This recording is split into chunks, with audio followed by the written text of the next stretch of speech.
इतिहास ने कई वैभवशाली महलों को खंडहरों में बदलते देखा है और देखा है एक ऐसा समय जब धरती पर धन और शक्ति के लालच में अंधे आतताइयों का राज था। जिसने भी उनके अन्याय और अत्याचार के विरुद्ध आवाज उठाई, उसकी आवाज कुचल दी गई। पाप और अत्याचार के बोझ से दबी मां पृथ्वी ने ब्रह्मा जी से मदद की गुहार लगाई और समस्त देवगणों के साथ ब्रह्मा जा पहुंचे वैकुंठ भगवान विष्णु की शरण में।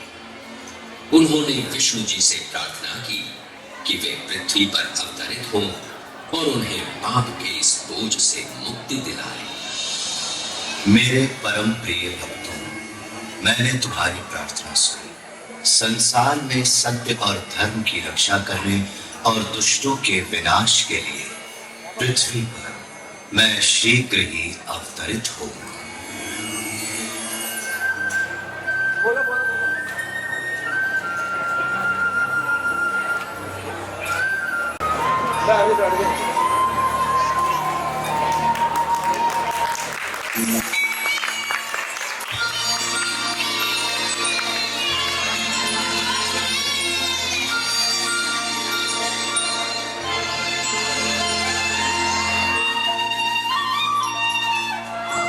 कृष्ण, आने में इतनी देर क्यों लगा थी?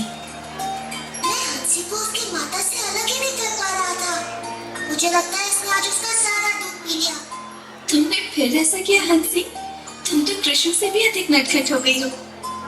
संभल कर जाना पुत्र, मैं तुम्हारी प्रतीक्षा करूंगी। सूर्यास्त से पहले आ जाना। कृष्णा, ओ कृष्णा, मैं तुम्हारे लिए कुछ लाई हूँ मेरे लाल। ये देखो। तुमने ये मेरी पोटली में तो नहीं दिया ना, मैं ले लेता हूँ। नहीं नहीं, ये तुम्हारे लिए नहीं है मधु। मैंने ये विशेष गुलाबों की सुगंध वाली चाशनी में डूबे रसीले रसगुल्ले केवल कृष्ण के लिए बनाए हैं और ये उससे ही मिलेंगे।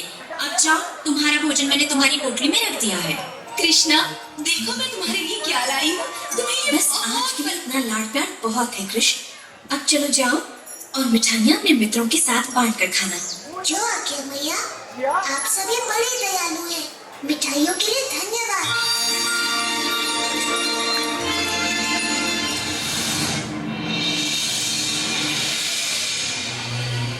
हे प्रभु, मैं आपको वही बता रहा हूँ जो मैंने देखा है। ये नन्हा बालक कृष्ण हो न हो भगवान विष्णु का ही अवतार है। हाँ, तुम तो जानते ही हो कि मैं सृष्टि का निर्माता हूँ और मैं अपने भगवान विष्णु को अच्छी तरह जानता हूँ। उन्हें भला अपना वैकुंठ धाम छोड़कर वृंदावन के इन ग्वालों के बीच रहने की आवश्यकता क्यों होने लगी? मुझे क्षमा करे ब्रह्मदेव, पर क्या कोई और है जो सृष्टि और प्रकृति के समस्त नियमों को बदल सके? आज सुबह ही उसने दैत्यकार अघासुर का वध किया है। क्या कह रहे हो? इसमें आश्चर्य की क्या बात है? भगवान विष्णु के विषय में मुझे सब कुछ ज्ञात है और उनका सेवक होने के नाते उनके अवतार संबंधी समाचारों का मुझे ज्ञान रहता है। इसलिए मुझे तो यही लगता है कि ये बालक अवश्य ही कोई माया की शक्ति है। इससे पहले कि वो भोले भाले मनुष्यों को और चकित करे, हमें उसके विषय में पता करना होगा। अवश्य भगवान। और इस समस्या का समाधान मुझे ही करना होगा। मुझे स्वयं ही पृथ्वी के उस गांव वृंदावन जाना होगा जहां वो रहता है और इसमें तुम मेरा साथ दोगे भाई। जैसी आपकी आज्ञा।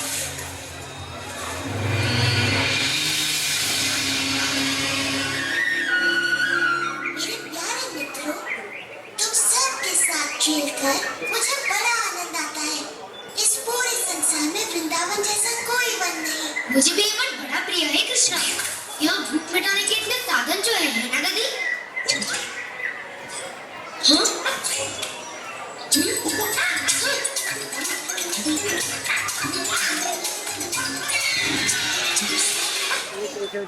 अंदर में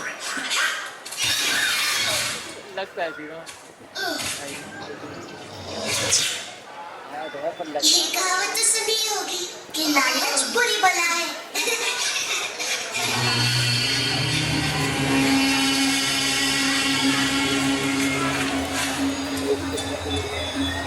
लो, तो रहा ये रहा वो नन्हा बालक, अपने खेल कूद में मग्न। पर कहाँ है इसका मायाजाल? ये नन्हा सा ग्वाला क्या चमत्कार कर सकता है? इस तरह का चमत्कार आज सुबह ही कृष्ण ने इसका वध कर दिया, पता नहीं कैसे। ओ, इतनी छोटी सी बात से अचंभित? एक योजना है। जो आज्ञा भगवान, परंतु हमारा सामना एक बड़े ही चतुर मायावी से है। भानु, तुम भूल रहे हो कि प्रभु से मुझे ब्रह्मांड का सबसे बड़ा उत्तरदायित्व मिला हुआ है। क्या स्वयं ब्रह्मा इस नन्हे से मायावी का रहस्य नहीं पता कर पाएगा? ये सुनो,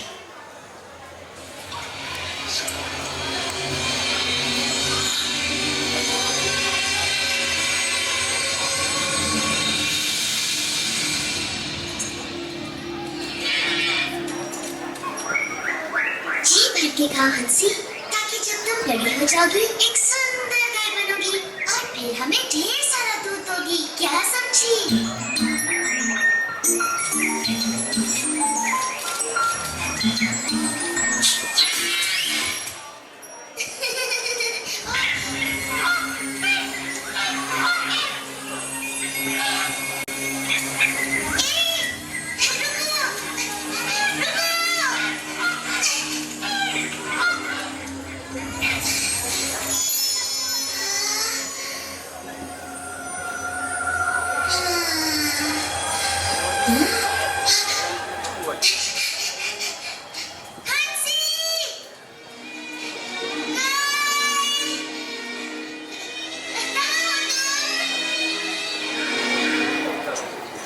कृष्णा, आज मेरी पोटली में गरम गरम समोसे हैं, तुम भी खा कर देखो ना। कृष्णा, ये रसीले रसगुल्ले देखकर तुम्हारे मुंह में पानी आ जाएगा। मेरी माँ ने दिए हैं। मेरी माँ ने मसालेदार कचौरियाँ भेजी हैं और कहा है कि बाल कर खाऊं। ओह कृष्णा, मैं तुम्हारा प्रिय गुलाब संदेश लाया हूँ। लो ना। और मेरे प्रिय साथियों, मैं आज लाया हूँ स्वादिष्ट, सुगंधित आम्रखंड। मैया ने तुम सबके लिए भी भेजा है। कृष्णा, कृष्णा, मेरे बच्चे कहीं नहीं मिल रहे। मैंने उन्हें सभी ओर ढूंढ लिया। ओ सुबाला, जरा सांस लो और बैठकर पहले भोजन करो। मैं देखता हूँ सुबाला, वो वन की ओर निकल गए होंगे। ये लो, थोड़ा आम्रखंड खाओ। तुम लोग विश्राम करो, मैं बछड़ों को लेकर आता हूँ।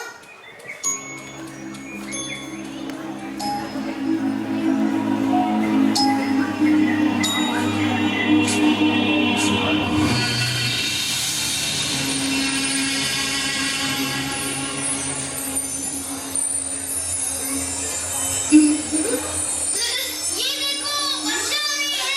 हाँ? कृष्णा, अभी तक नहीं हुआ।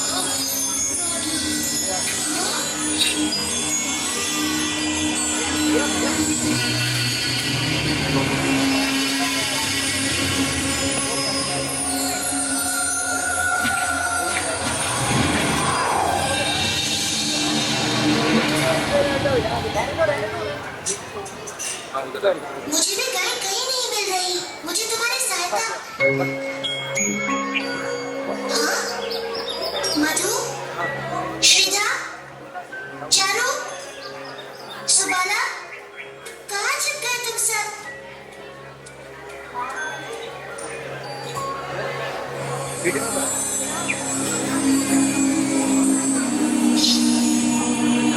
ये किसकी शरारत हो सकती है?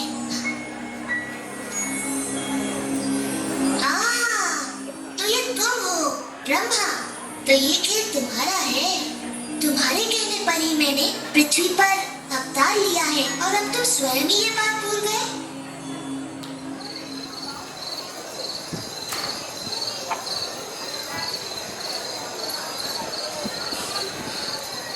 तुमने मेरे पुत्र को कहीं देखा? कृष्ण अभी तक नहीं लौटे। अब तक तो उन्हें लौट आना चाहिए था। बड़ी देर हो गई है और सभी माताएं अपने पुत्रों के लिए चिंतित हैं। ब्रह्मा की इस परीक्षा के लिए मैं इन माताओं का हृदय कैसे तोड़ सकता हूँ? ये माताएं मुझसे भी तो कितना प्रेम करती हैं, बल्कि अपने पुत्रों से भी कहीं अधिक। और वृंदावन की गायें भी मुझसे कितना स्नेह करती हैं। जिस अवसर की उन्हें सदा से प्रतीक्षा रही है, वो अवसर मैं उन्हें अवश्य दूंगा।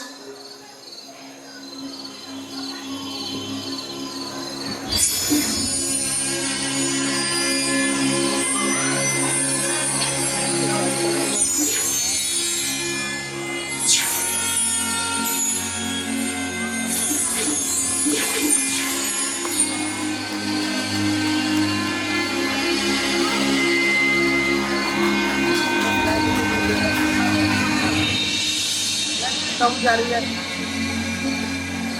ऐसे दूर देखो, वो रहा कृष्ण। कितना मनमोहक और सुंदर लग रहा है।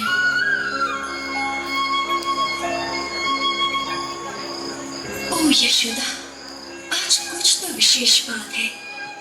हम सबके पुत्र बड़े ही सुंदर लग रहे हैं, बिल्कुल कृष्ण की तरह, है ना? तुम सच कह रही हो, आज कुछ तो विशेष है।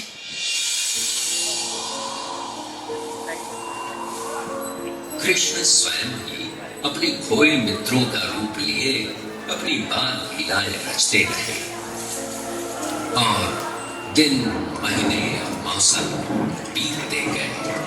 और जब ब्रह्मा द्वारा अगणित बाल गोपाल खोए थे योग निद्रा में,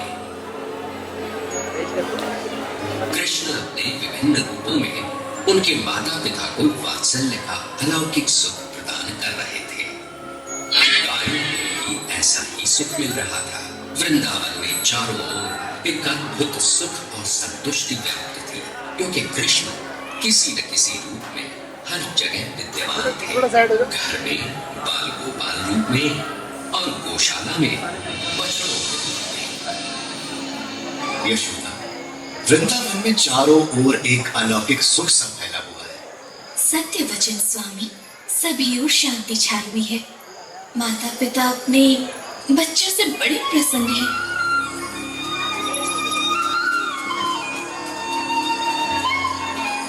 और एक विशेष बात, गायें तक अपने बछड़ों से इतना प्रेम कर रही हैं यशोदा कि ग्वाले उनको बछड़ों से दूर ही नहीं कर पाते। मैं तो ये देख बड़ी प्रसन्न हूँ कि माताओं का अपने पुत्रों पर ऐसा वात्सल्य उमड़ रहा है जैसा कृष्ण पर मेरा वात्सल्य। मैं स्वयं भी चकित रह जाती हूँ कि ये कैसा चमत्कार है जिसमें मैं एकदम बंद सी गई हूँ। ऐसा क्या हो गया कि मुझे भान भी न रहा। पृथ्वी पर आए मुझे एक वर्ष बीत गया। वृंदावन चलकर पता किया जाए अपने मित्रों को खोकर ये कृष्ण कर क्या रहा है।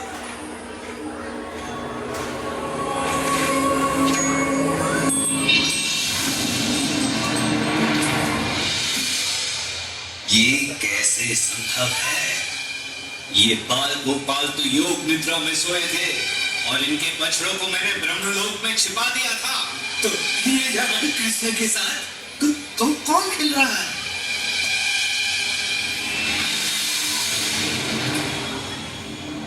ये क्या हो रहा है? मेरे आराध्य विष्णु, ये क्या हो रहा है? अरे प्रभु, ये हो क्या रहा है?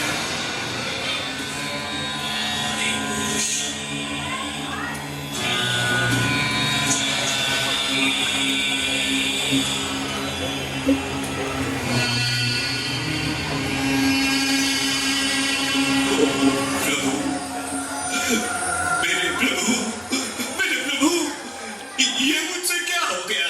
क्या अनर्थ किया मैंने? मुझे क्षमा कर दीजिए प्रभु। चतुर्मुखी ब्रह्मा, मैंने तुम्हारी प्रार्थना स्वीकार की और यहाँ अवतरित हुआ, किंतु तुम जैसा महाज्ञानी भी इस मायाजाल को समझ ही नहीं पाया और इस परम सत्य को भुला बैठा। तुम मेरे भक्त हो और मुझे पता है तुम्हारे मन में कोई दुर्भावना नहीं है, इसलिए मैंने ये लीला रची ताकि तुम्हें सत्य का भान हो। इन सहस्त्र ब्रह्मांडों में तुम केवल एक के रचयिता हो। इससे बड़े ब्रह्मांडों में तुमसे कहीं अधिक शक्तिशाली ब्रह्मा भी है। वास्तव में सत्य तुम्हारी कल्पना से कहीं बड़ा और जटिल भी हो सकता है। मेरे प्रभु, आपके तेज के समक्ष तो मैं किसी जुगनू की तरह हूँ। आपका तेज सहस्त्रों सूर्य से कहीं अधिक है।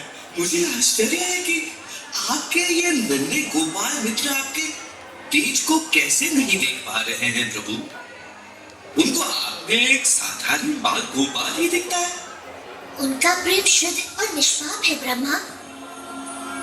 मैं कुछ भी करूं, महान कार्य या तुच्छ, उनका प्रेम वैसा ही रहेगा। वैदिक ज्ञान या ध्यान से मुझे समझना असंभव है। अगर मुझे समझना है तो उसके लिए केवल प्रेम और भक्ति की आवश्यकता है। ओ कृष्ण, ओ विष्णु मेरे प्रभु, ओ स्वामी, मेरी दृष्टता आपको क्षमा करें। मुझे आपने अपने विराट स्वरूप का जो दर्शन कराया है, मैं तो आजीवन आपका आभारी रहूंगा। मैं सदा आपके इस बाल स्वरूप का ध्यान करूंगा, जिसमें आप अपने बाल मित्रों के साथ अपनी मधुर बांसुरी बजाते दिखे। मुझे क्षमा करें, मैंने तो एक बहुत बड़ी मूर्खता की है।